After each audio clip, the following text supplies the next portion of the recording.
everybody, today I'll be sharing with you my, April favorites. I'll tell you why I didn't have any videos practically last month, and I'm very sorry about that, but I am back, and let's start with my favorites.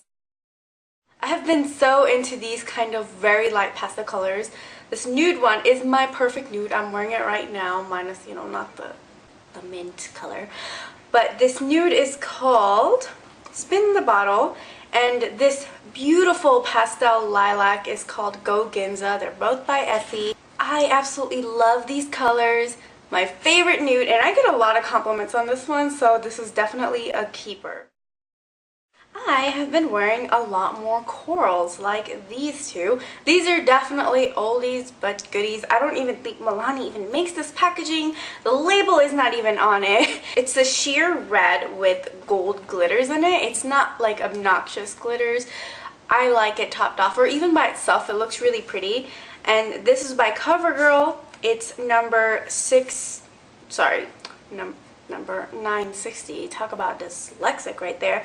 But this color is so pretty, and it's actually also a plumping lipstick. That's what it looks like, and I absolutely love this color. It's on my lips right now, topped off with the gloss. I love this, and now I can't stick this back in. Great.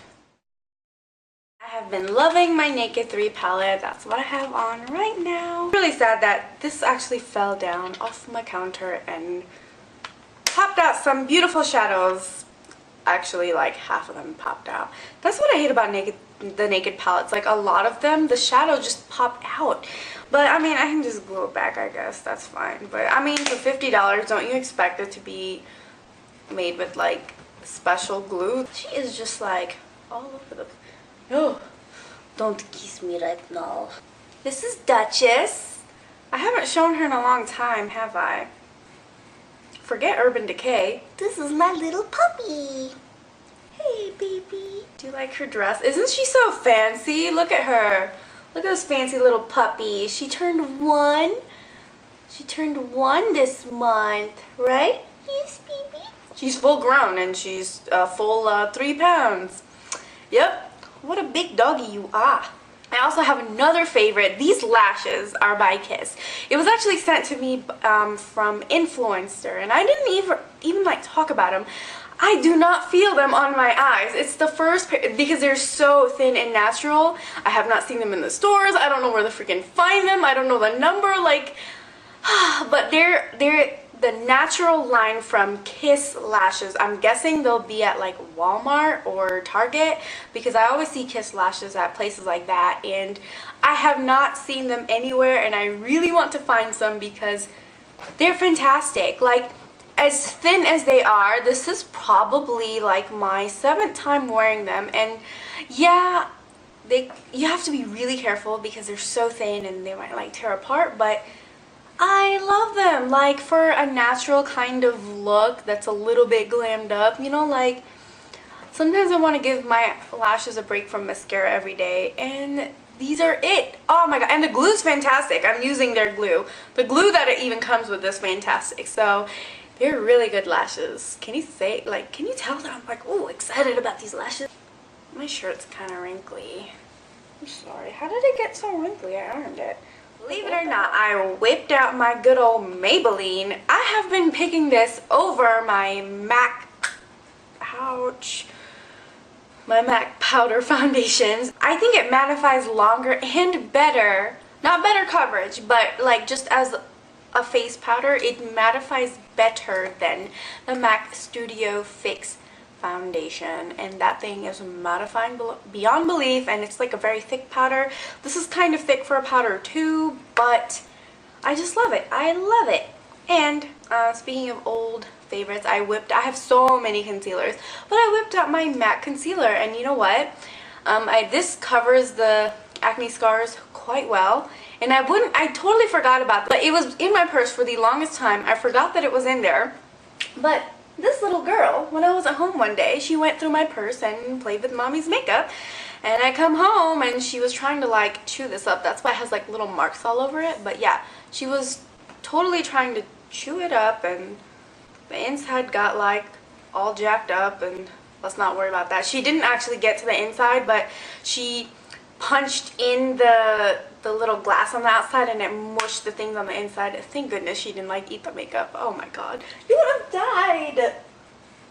You know, Mama can't live without you. And because it's summer, spring, well, it's not summer yet, but I whipped out my Cargo Rome. This is one of my all-time, well, that sounded weird. It's one of my all-time favorite blushes. How gorgeous is this shade? This is Rome. I don't know if I said that yet. Did I? Anyway, this is Rome. It's a beautiful peachy, not peachy, it's a coral with like fine gold shimmer to it. Oh, it is gorgeous. It is so beautiful. I love it. And I have like 2 or 3 of these because when I heard that Cargo was leaving Sephora, I kind of stocked up, but you could still find Cargo. It's just harder to find. I believe Ulta still has Cargo. Anyway, I freaked out and I bought like 3 of these and I still have them. And honestly, every Cargo blush and like luminizer that I have from Cargo is the best. It's the best. It's not powdery or cookie. I don't know. It's really, really good quality. So if you guys find Cargo Rome or any of their blushes, I recommend you go ahead and try it because it's pigmented. Great amount. This is a big ass blush, okay? But yeah, it's fantastic quality too. I've been loving this. I actually love their entire system, the Neutrogena Professional Triple Repair. It's for dull damaged hair. I color my hair, and it's safe for color treated hair. Their whole line is. The only downfall is that I really wish that it was sulfate free. It's not, but you know what, it doesn't bother me if something's not sulfate free, but I really just prefer it to be. And this completely repaired my hair. I have to do a review on this system. It is amazing, but I have to say this is the creme de la creme of the little system, and this is basically the leave-in treatment. It works for styling over 400 degrees, you know, hot tools for your hair. And these last 2 months, I have not actually used any heat styling. My hair is completely repaired. The texture is different. Like, it's shinier. I have to give it to that system because that's what I have been using. It is thebomb.com. You guys have to try it if you're not iffy about, you know, it having sulfates and stuff, but it is a really good line. Another thing that I love for my hair, I totally forgot, is this thing. I know it looks weird, but look how cute it is. You just wrap it around. I didn't see in the mirror, but it's basically like a little bow. You see that? Pretty sure you see that. I'm gonna take it off because I don't want to wear it today, but I love it. It was from Forever 21. It is so cute. I love the little detailing, the chain, and I'm a sucker for anything black and white. It's just so cute, like on a top knot, and it just brings it up a notch, you know? These are the best razors that I have ever used. I hate freaking shaving my legs. It is like, I just hate it. It doesn't feel good to me unless the hairs have grown out a little bit.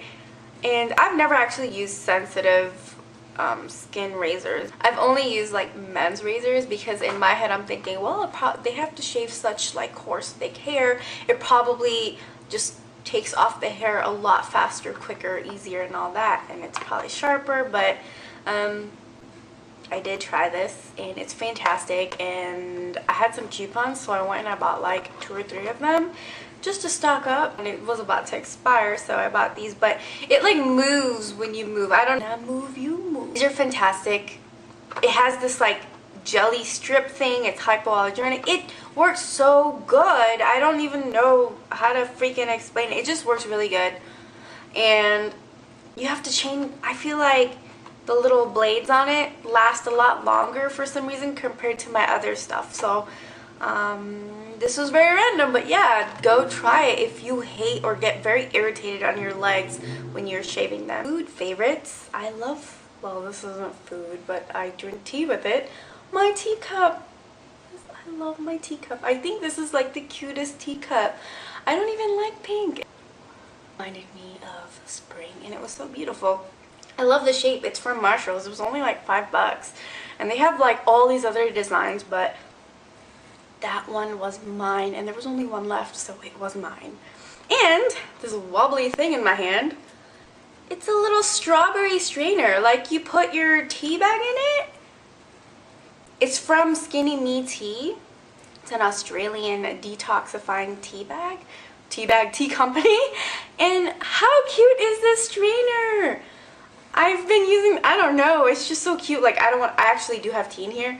Well, you just saw me drink it, so I don't know. It hangs out and has a little like leaf. It's just so cute. I love it. I'm gonna include some TV shows and movies too. Like, my favorite TV show that this month that I really got into was The Mini Project. I had never watched it before, and excuse me, I watched like 1 or 2 random episodes and I was like, you know what, I need to watch this. And I watched them and they are so funny. Like, I don't know, I think it's really funny. That's a really good show. And another show, like, I love Revenge, but it's getting kind of too twisted and weird for me. Another one that I do definitely follow is Once Upon a Time. And I freaking hate Snow White. I'm sorry. I'm all for the evil queen. I don't think she's evil. Like, somebody killed the person that she loved, I would get revenge. I'd be like, mother, hail to the no. And I would kill them. I understand the evil queen's sorrows. I mean, I don't really understand. I haven't had somebody like murdered like that, like their heart crushed and turned into dust, but I understand, like, Snow White and the little girl that they picked for Snow White. I'm talking about an earlier season anyway, but the little girl that they picked for Snow White, whoever played her, her face was so she had like an annoying bitch face. I don't even know how to explain it. It's a little girl, but she had the kind of face where she would look at you and be like, and you just want to like slap her, be like, whew, okay, I need to calm down. Clearly I would be like an evil witch evil queen if I was a queen. I don't want to be a queen, I want to be a princess, but anyway. Or a duchess, right? And my favorite movies this month that I watched were, we watch movies every day and I just forget what I watched. Wolf of Wall Street, it wasn't my favorite, but it definitely caught my attention because it was just so crazy. If you haven't seen it, watch it. And Leonardo DiCaprio is a great actor. Every movie that he's ever done is freaking amazing. The Hobbit was my favorite movie that I watched this month. The Hobbit was fantastic. I loved it. It was like, I'm one of those little nerdy people that love Harry Potter and the original Dumbledore. I don't like the second one. And the whole Lord of the Rings trilogy and Star Wars. But anyway, The Hobbit was a really, really great movie. It was so beautifully done. Like, oh my god. Last movie was 12 Years Slave, or I feel like I'm saying that wrong. 12 Years a Slave? I think that's the name of it. I'm pretty sure that's the name of it, and that was the most recent one that I saw. It was very, you just have to see it, and it's so painful. At the end I cried. That's why I had to include this movie. I'm not saying it's like, oh, it's a fabulous movie. It's very painful to watch. It's a very like emotional roller coaster ride to watch that movie. And the end, like, are you trying to bark at someone? Okay. In the end of the movie, you just kind of, you gotta cry, and if you don't cry, you don't have a fucking heart. Pardon my French, but yeah. It's a great movie. I feel like I wouldn't be able to watch it all the time, like, oh my god, let's watch that movie. It's like American History X. It's very hard to watch, and it's a fantastic movie. I feel like I can watch American History X now, like 10 years later, but it's not a movie that you would always be like, yeah, let's watch that, I'm in the mood to watch it. You're never in the mood to watch this kind of movie, you know? It's on racism, slavery, and things like that. I don't know. I'm never in the mood to watch movies like that, but I will watch it because I know it's a good story and it does teach you something at the end, you know? But aside from very, very sad, depressing things, I haven't been making a lot of videos because of this camera. If you haven't noticed, I got a brand new camera. I got a brand new freaking camera and I love this baby. And when I got the camera, the quality was so insane. I was like, let me redo all the videos that I have that I haven't uploaded yet because I had to edit them anyway. So I was like, I'll just redo them. So I redo all these movies and it's like the middle of April now. As I sit down to edit them, my editing software, it doesn't work with the quality's too high. So I'm just like, oh man. So I have to order new software and wait for that to get here. And as the software got here, by the time like now I have them and I can make videos again and edit them and everything. And yes, I'm very, very sorry for being MIA, but I have a great reason. I upgraded my quality. It's basically my birthday present, just a little bit delayed. Thank you for watching my April favorites. I hope you like this video. If any of the things that you like, and what were your favorites? Let me know, you know? Don't forget to rate, subscribe, and comment.